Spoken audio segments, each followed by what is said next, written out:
Okay, so $8.99 and $12.99 gaming laptops. Are they any good? Will I actually recommend them? Well, let's find out. Hello everyone, I'm CheCo and in front of me, I have the two newest members of the Acer Nitro family. The Nitro 16 and the Nitro 17.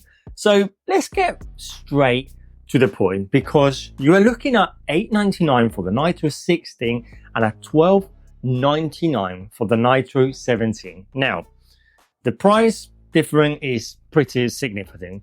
However, taking a closer look, the Nitro 16 on my right packs the latest Ryzen 5 7535HS processor and an RTX 4050 laptop GPU.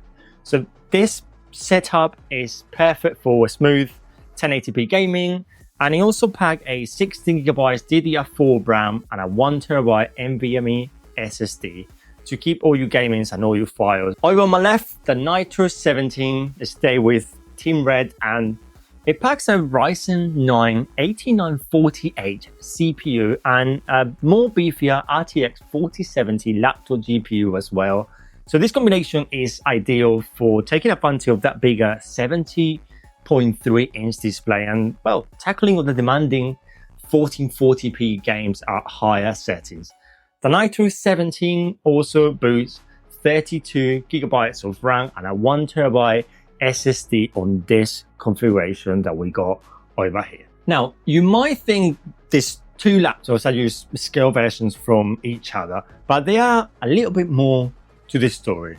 To give you a better idea on performance difference, here are some benchmark scores. In Cinebench R24, the Nitro 17 with the Ryzen 9 8940H scores around 14,375 points in multi-core, while the Nitro 16 with the Ryzen 5 7535HS come around 10,680 points. So the gap is a little bit more significant when it comes to the graphics. The RTX 4070, the Nitro 17 is a beast, scoring, well, considerably high in benchmarks in an Engine Heaven 4.0. So the scores are 2739 for the Nitro 16 over here and 3961 for the Nitro 17.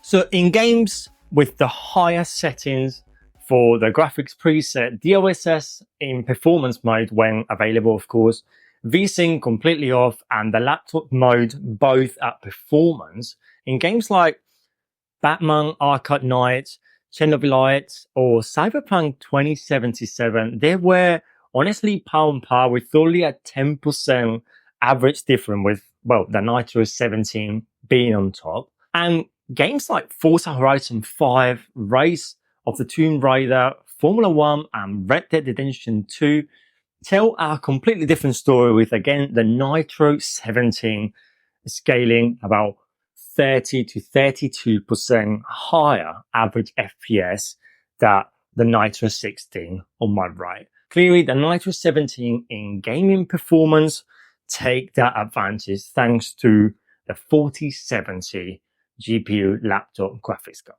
However, let's not forget about, well, portability, because the Nitro 16 is a smaller size and, well, potentially with the lighter weight coming at 2.5 kilos. When we compare it to the Nitro 17 over here that come at 3 kilos, so that's half a kilo, 500 grams different. That honestly might be a major advantage if you need this laptop to easily carry it to school, university, work, Starbucks, or just around your mate's house to do some gaming sessions.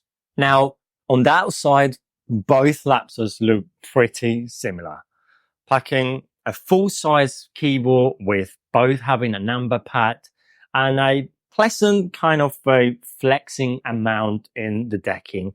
The trackpad on the Nitro 16 looks a little bit bigger, but it's only due to the size of the laptop. This being a 16, the trackpad just looked slightly bigger than the 17, but on paper, they both measure exactly the same. For ports and connectivity, they're both exactly the same. So on the left side, we have an Ethernet Gigabyte port one USB Type-A 2.0, a micro SD card, and a headphone microphone combo jack. On the right hand side, we got two USB Type-A 3.0 and a couple LED indicators and a Kensington lock at the back. And speaking of the back, fully at the rear, we have DC port, HDMI 2.1 and two USB Type-C 3.2 Gen 2. So they do display mode and they do power delivery as well. But now the screens, because they are different but very, very similar again. They both come with 165 Hz IPS displays.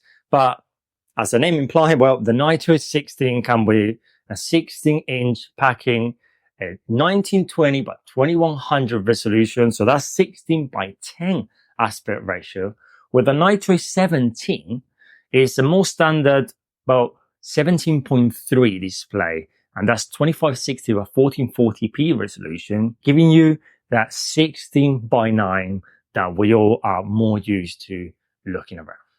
So how do they stay cool? 17, 16, they both are packing the same Aeroblade technology with liquid metal in the CPU and the GPU as well. So this is keeping all the temperatures under control and, well, keeping the loads to minimum. Of course, you can press the state mode over here and you can go from quiet, standard, performance or turbo. And when we select turbo, the fans go at 100%, creating just a more loud environment. But however, it's still playable, to be honest.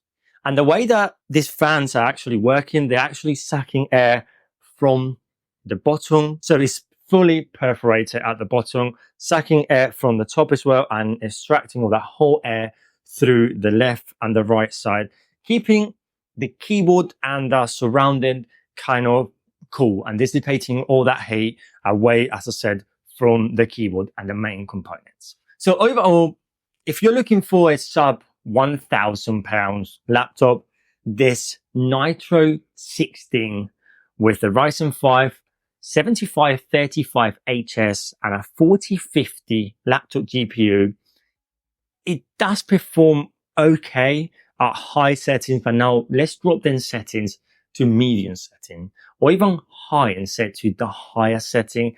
And you honestly got a super portable, quiet and incredible machine over here for under £1,000. So that's $899 for the Nitro 16. If you're considering, well, the bigger screen, the bigger raw performance, and you want to play all them games at the higher settings all the time, the Nitro 17 over here with a 4070 graphics card and a Ryzen 9 8940H may be the solution for you, coming at $1299. So all the links for the both will be in the description down below. And I want to say a huge thanks to Acer UK to send in these two units to review and to tell you guys all about them. But into the next one, I'm CheCo Tech, and I will see you on the next one. Adios.